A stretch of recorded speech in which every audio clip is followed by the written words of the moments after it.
Virgo Queen, here to awaken the divine consciousness.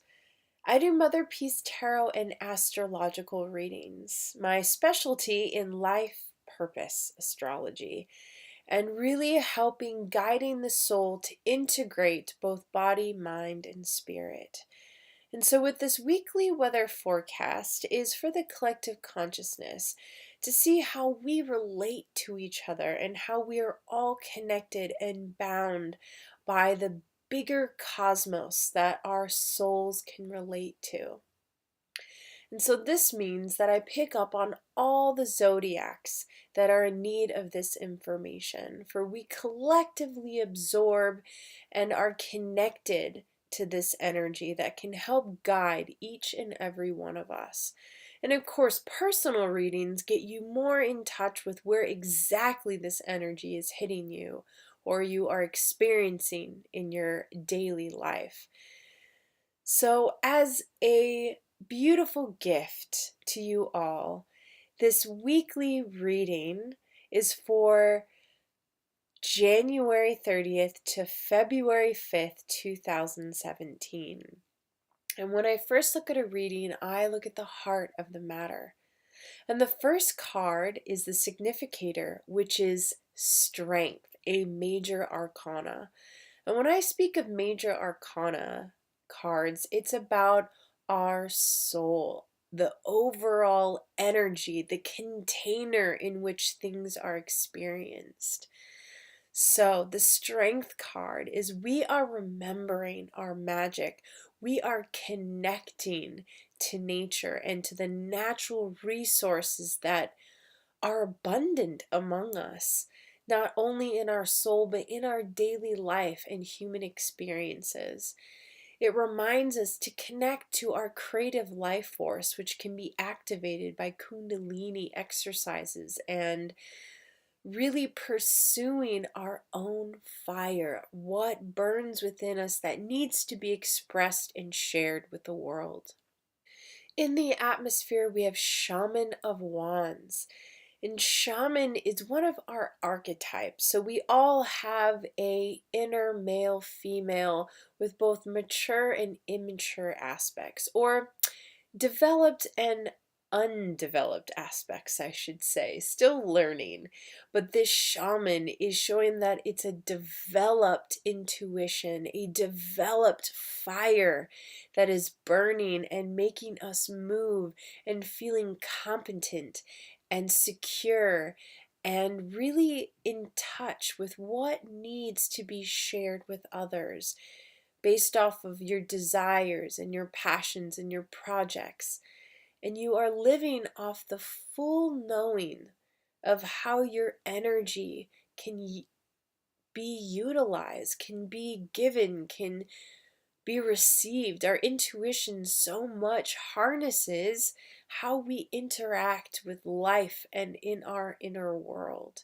So let these shaman fires influence how you interact with those around you and how you ask for help and support in making your daily life and goals possible. In the cross current, we have Son of Swords. So, a lot of times when we get in touch with our power, when we feel that we are connected and we are able to make infinite possibilities and choices, and if we feel the lack of support from the universe, this Son of Swords comes up. So this is the undeveloped masculine energy, which is actually very much ruled by the collective conscious right now. So this card shows that we are needing, that we are cutting off our connection to our divine abundance, in connection to the goddess, to the feminine energy that knows how to receive, to wanting to produce, wanting greed, wanting more and more and more. So this idea of consuming in order to fill an empty cup. But when we fill our own cup, then we can truly experience what it feels like to be abundant. So, this is more of our mental plane. So it's not that we're actually doing the actions of greed, we're thinking about it. How do we earn money in the world? How do we become successful? How do I go out and make all these things possible? How do I belong to the bigger community? And so when we turn away from personal gain and we focus on the social gain and the betterment of society, then do we start to begin to see our services and where we fit into the world, and how it's more about the fulfillment and nourishment of the self in order to nourish others. And so when we focus on knowing how to give our assets and bring those to the world for the betterment, then we can truly have a full cup. In the root, we have Priestess of Cups. So when I talked about the heart of the matter, that was what's going on in our internal world. But here we are at the root. This is what our daily life, the obstacles, the things that we have to move through and bring out into the world. And so all this internal fire and knowing and magic and intuition, and where are we connected or disconnected from abundance, it moves us into this Priestess of Cups, which is water, which is about our emotions. And so much of our triggers and old ways are ingrained in our emotional DNA. So, in order for us to feel this emotional wealth, to be wealthy in the world, we first have to feel it. And then we can go out and experience it. So, Priestess of Cups is showing that we have this strength to explore our emotional world, that whatever comes up, what triggers, what past lives or childhood memories feel that are blocking you from your abundance, you're able to look at it and feel it again. And so we just had this powerful new moon in Aquarius where we are like connected to the magic and feeling empowered. Yet, where are all these emotions coming from? Haven't I healed those already? Well, yeah. Yet, the things that need attention are the things that are also leaving. So when we do have these old experiences of triggers that come up, we thank them for greeting us once again. And we say, thank you, but I choose love. And so when we get into this place of the worry and looking at all the worst case scenarios, we start exploring, well, what if love was leading that path? What if I chose love instead of fear or worry or disappointment? And we start guiding us, and that leads us to our emotional kingdom of wealth, where we can walk down that path in knowing and in peaceful surrender. In the sky, we have the moon. Our sky is our thoughts and our connection to the collective, where we can tap into our source energy. And here we are guided by this potent moon card, which is, there is no logical thinking or the rational mind, that we're actually not capable of trying to structure or make form of something, that we need to explore this intuitive world of our emotions, of where things came from, who we are in all of it. Because what is happening is that we are in a cocoon, that we are in a time of retreat, and before we go out into the world, we need to understand who we are. We need to maintain our emotional strength. And so we need to listen. This is a time to listen and not to produce and go out in the world and speak of all these things. That we need to live in the experience of the not knowing, diving into the mystery and accepting all that there is. For that will turn our wings bigger and brighter and more beautiful the more that we accept and the more that we love. In the recent past, reverse hanged one. So, this was a karmic cleansing that happened. So much of this new moon patterning. And so there was a let go, a surrender, a self change. And what we were surrendering to was unconditional love. And that can come into so many faces, so many experiences.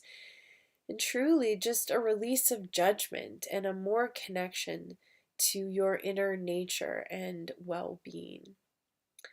In the self concept, we have reverse Nine of Swords, and this is moving away from the negative energy, moving away from that nightmare that we created or that the world has seemed to create around us, but it came from within us. And so we're moving away and letting go of the negative energy and accepting who we are and loving those parts and just taking a moment to be thankful for all of it. And in the hopes and fears, we have reverse Eight of Cups, and this is changing our emotional well-being. But first, we have to dive into, and sometimes there are these subconscious blocks that doesn't want to be healed. And so we create this resistance in order to going that deep. And sometimes it's also a protection because perhaps we're not in the right space or we don't feel strong enough in order to face those places in us. So just make peace with what emotions are present. Try not to push yourself into going deeper if you don't feel good or you don't feel supported. And always know that you can ask support from your angels, from your guides. We have 33 guides just for ourselves that help guide us in our decision making, in our love connections, and all of it. And all we have to do is simply ask. So remember that you're supported no matter what. In the future, we have reverse Ace of Swords. So, all this change, all this emotional diving deep and moving away from the rational mind and trying to understand the divine and the feminine can block us from receiving new information, block us from changing our perspective because we're so caught into what we want it to be and what we expect it to be. And so this is asking us, wow, to just let go of our expectations and try not to take on any negative energy and just bless it and be grateful for it and just choose love. In the house, we have reverse Nine of Cups. And the house is the environment. It's what holds everything together. And it's reverse Nine of Cups. Nine is a completion. Cups is our emotions. And it's showing that there's some sort of disappointment, that there is a wish not coming true. Again, when I spoke about our expectations of how dreams needs to manifest, how we expect things to look, we get disappointed. Because perhaps we're looking with it from our ego or from that Son of Swords, from that greed. And so we just really need to surrender to how things are manifested and to be grateful for them. Sometimes we wish them to be as big as the world. Well, perhaps we need to make ourselves bigger so we can receive those bigger gifts. So, just be at peace with knowing that gifts can be received and to lessen the expectation and to surrender. And when I mean surrender, which I know there's so many different ways and abstract ideas, but surrendering to an idea, to a concept, is simply being okay with it. And how we be okay with it is to write about it. Write perhaps about what you wanted, what you expected. Dive into why you expected those things. And then burn the paper, let go of it, and thank Spirit for how it came into being.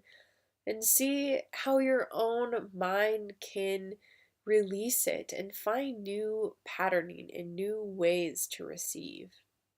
And in the outcome, we have reverse crone. So we're also moving in a time of, we're preparing for this Jupiter retrograde. Jupiter is how we expand in the world, how we make connections, how we find our good fortune. And now it's in retrograde.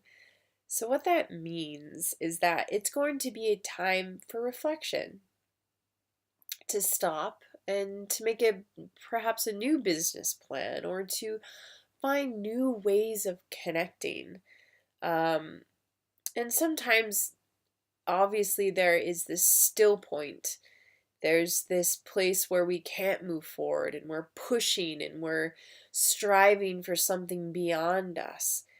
And this is a time to just stop and to re-edit, to go back and to rethink and to move forward, perhaps in a way that we didn't expect to. Again, this whole idea of expectations. So, reverse crone is showing that we feel like we probably have all the answers. And now that we've done all this work, we're going to go out into the world and make it all happen because we've gone within and we know what's going on. I think there's some deeper magic at work here. February is going to be a very transformative month. We have a powerful full moon in Leo with an eclipse and then another eclipse in Pisces. And Leo rules the heart and the sun. And so our hearts and identity will change and transform like night or day. And at the end, we'll also move into this idea of who is our creator, and if we are the creator, how are we manifesting, and what are the tools and artistic endeavors in which we can dive into to be more connected. So reverse crone is asking us to listen. This month is about listening and really trying to receive divine messages. And that means getting quiet, being still, finding moments of peace, because that is the real work. Sometimes in this society, we feel like we have to produce, reach out, make connections, make it happen now. We have to work all these hours long and hard, but it's just causing more stress, causing more things to work on, because you're not working on the true nature, and the true nature is deep within you. So get real with being real with yourself, how you feel, where your intuition is coming, why you're using it, where you're going. This is a time of an inner vision quest, what you inwardly need to reflect on and to move forward on, and how you just need to heal the past in order to move into the present and find a new way of visioning from your heart instead of from your mind, because that can be two different pathways alone. And so I ask for this week, put your mind into your belly and let your eyes see through your heart. And just be playful and allow yourself to receive what really truly needs to come and to fulfill your own destiny. Hope this helps. Have an amazing week. And if you'd like a one-on-one or personal reading, contact me at www.innerdoorways.com. Have a beautiful day.